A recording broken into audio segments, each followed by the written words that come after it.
Good morning बेटा। बेटा आज आपकी फर्स्ट क्लास है, हिंदी लिटरेचर की क्लास है। इसमें हम हिंदी के विषय में थोड़ा सा बेसिक ही पढ़ेंगे। सबसे पहले पढ़ेंगे भी भाषा क्या होती है।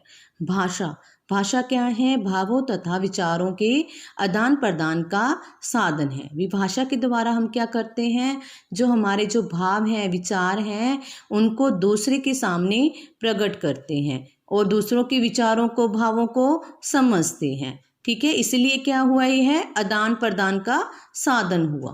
किसका? भावों तथा विचारों का। ठीक है, अपने भावों को दूसरों के सामने और दूसरों के विचारों को क्या करते हैं, हम समझते हैं।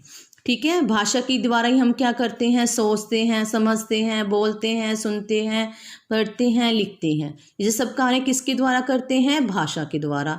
यदि भाषा ना हो तो यह कार्य हम कर सकते हैं? नहीं कर सकते। हाँ, यदि हमें भाषा का ज्ञान है तो हम क्या है, जय सब कर सकते हैं, अच्छी तरह से बोल सकते हैं, सुन सकते हैं, पढ़ सकते हैं, लिख सकते हैं और अपने भावों को क्या है, विचारों को दूसरों के सामने प्रकट कर सकते हैं। दूसरों के विचारों को हम क्या है, समझ सकते हैं। भाषा क्या है? जो संस्कृत का जो भाष शब्द है उससे बना है। भाषा संस्कृत के भाष शब्द से बना है। जो भाषा का अर्थ है क्या हुआ? बोलना। भाषा का अर्थ क्या है? बोलना। भाषा के कितने रूप हैं? दो। कौन कौन से हैं? लिखित रूप और मौखिक रूप। ठीक है, लिखित रूप में क्या आएगा? जब हम अपने विचारों को, भावों को लिखित रूप में या लिखकर क्या करते हैं, प्रकट करते हैं, तो उसे क्या कहते हैं? लिखित रूप कहते हैं।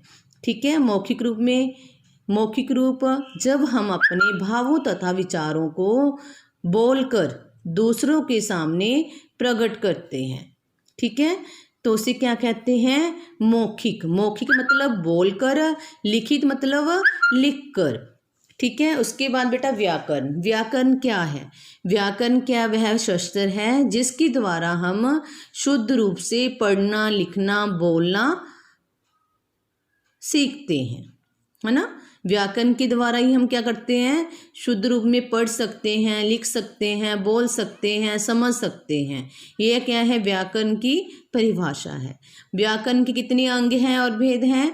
व्याकरण के 4 अंग हैं, वर्ण, शब्द, पद और वाक्य।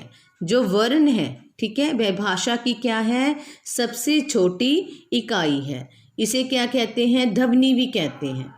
ठीक है, जैसे अ से लेकर ग तक स्वर और व्यंजन दोनों किस में आते हैं? वर्ण में आते हैं। वर्ण मतलब अक्षर, लेटर। ठीक है, ध्वनि, ये सब किसे कहते हैं? वर्ण कहते हैं इसे। ठीक है, अ से लेकर अंग तक, क से लेकर ज्ञ तक, ये क्या है? वर्ण है। ठीक है, ध्वनि किसे कहते हैं? जब हम किसी भी स्वर या व्यंजन को बोलते हैं, ठीक है, बोल रहे हैं ना, उसे मौखिक रूप में क्या कर रहे हैं? प्रकट कर रहे हैं, तो क्या है? वह ध्वनि है। जब यदि हम उसे क्या देते हैं, ध्वनि को हम क्या करते हैं? लिखते हैं। ठीक है, जैसे हमने क्या बोला, क क्या हुआ? बोल रहे हैं ना, मौखिक रूप हुआ, तो क्या हो गया? ये ध्वनि। यदि हम इसे लिख रहे हैं, जैसे हमने बोला क मौखिक रूप और लिखा, तो क्या बन गया? ये वर्ण। ठीक है, मौखिक रूप को क्या बोलते हैं? ध्वनि बोलते हैं और लिखित रूप को क्या कहते हैं? वर्ण कहते हैं। ठीक है, उच्चारण के आधार पर जो वर्ण है, इसकी 2 भेद हैं, स्वर और व्यंजन।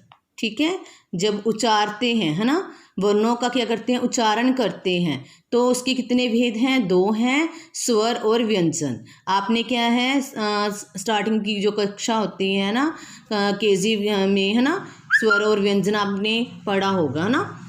तो अ से लेकर अंग तक क्या होते हैं? स्वर। क से लेकर ग तक क्या है? ये व्यंजन। उच्चारण के आधार पर वर्णों के कितने भेद हैं? 2 भेद हैं। क्या, कौन कौन से हैं? स्वर और व्यंजन। स्वर किसे कहते हैं?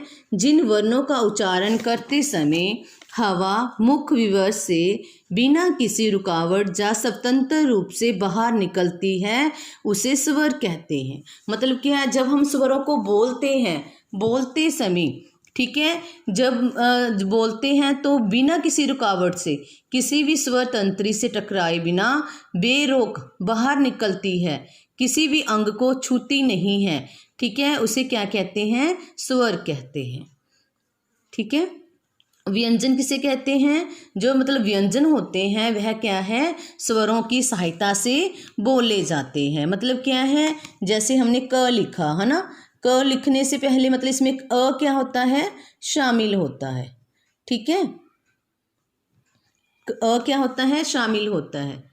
तो मतलब क्या है? जो व्यंजन होते हैं वह स्वरों की सहायता से बोले जाते हैं, ठीक है। उनमें क्या होता है?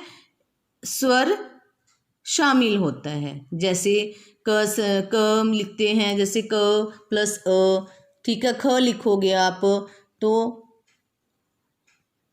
ऐसे क्या, ख प्लस अ, तो क्या बन गया? ख। जितने भी आप व्यंजन लिखोगे उसमें क्या होगा? अ शामिल होगा। इसकी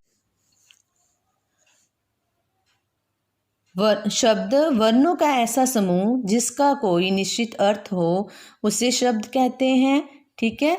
जो शब्द हैं वह क्या है? वर्णों के मेल से बनते हैं और उनका क्या होता है? निश्चित अर्थ होता है। जैसे कमल, कमल क्या है?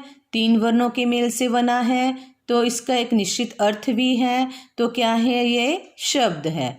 मदन क्या है? 3 वर्णों के मेल से बना है, तो इसका भी क्या है? एक निश्चित अर्थ है, ठीक है। ये भी क्या हुआ? शब्द हुआ, ठीक है। इसी प्रकार नटर है ना, इसका कोई क्या है? निश्चित अर्थ नहीं है। उसी प्रकार बेटा जब शब्द क्या है? स्वतंत्र रूप में प्रयोग होते हैं, है ना, स्वतंत्र होते हैं, है ना। जैसे कमल, मदन, जल, घर, पड़, घर, है ना, नर, ठीक है। ये अलग अलग हैं, स्वतंत्र हैं, तो क्या है? ये शब्द हैं। लेकिन जब शब्दों का क्या है? वाक्यों में प्रयोग किया जाता है, ठीक है, यह व्याकरण के नियमों में बन जाते हैं और इनका रूप क्या है? बदल जाता है, तो क्या कहलाते हैं? पद कहलाते हैं। जैसे राम क्या है? एक शब्द है ना। दूध अलग शब्द हो गया, पीता अलग शब्द है ना। यदि हम इसका वाक्य में प्रयोग करते हैं तो क्या हो जाता है? कि पद बन जाते हैं। कैसे बनते हैं? देखो बेटा, राम दूध पीता है, ठीक है। इसमें राम क्या है? एक वाक्य में प्रयोग किया गया है। वैसे क्या है? एक अलग शब्द है, लेकिन उसका क्या है? वाक्य में प्रयोग किया गया है।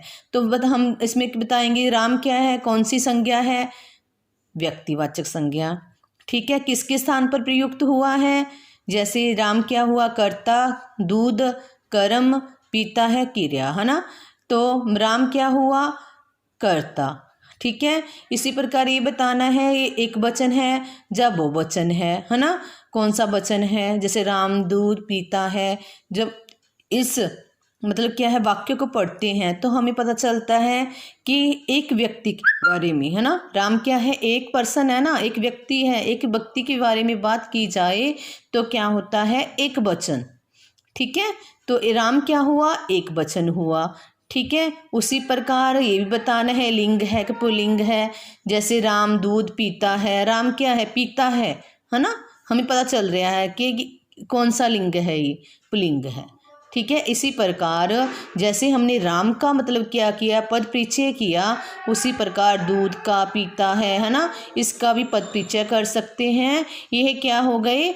जब किसी शब्द को वाक्य में प्रयोग करते हैं तो क्या बन जाते हैं? पद बन जाते हैं। नेक्स्ट बेटा वाक्य है, जब दो या दो से अधिक शब्द मिलकर एक सार्थक अर्थ की या भाव की अभिव्यक्ति करते हैं तो उसे वाक्य कहते हैं, है ना। देखो बेटा, जैसे 2 शब्द, ठीक है, या इससे अधिक शब्द मिलकर क्या करते हैं? एक वाक्य सार्थक अर्थ की या भाव को क्या करते हैं? प्रकट करते हैं, पेश करते हैं, तो उसे क्या कहते हैं? वाक्य कहते हैं। वाक्य मतलब जैसे राम गया, इसमें क्या है? 2 शब्दों का प्रयोग किया गया है, लेकिन इसमें जो अर्थ है वह क्या हो रहा है? सार्थक अर्थ क्या है? स्पष्ट है, हो रहा है। भी राम क्या है? चला गया है, ठीक है। शब्द कितने हुए? 2 भी हो सकते हैं, 2 से अधिक भी हो सकते हैं। जैसे देखो बेटा, राम स्कूल गया, इसमें क्या है? 3 शब्दों का प्रयोग किया गया है। कहाँ गया? स्कूल गया, ठीक है। राम सुबह स्कूल चला गया, इसमें क्या है, 5 किसका प्रयोग हुआ है, शब्दों का प्रयोग हुआ है ना। लेकिन यह भी क्या है, एक अर्थ को, सार्थक अर्थ को स्पष्ट कर रहा है कि राम सुबह स्कूल चला गया है। ठीक है, इसलिए क्या हुआ, वाक्य।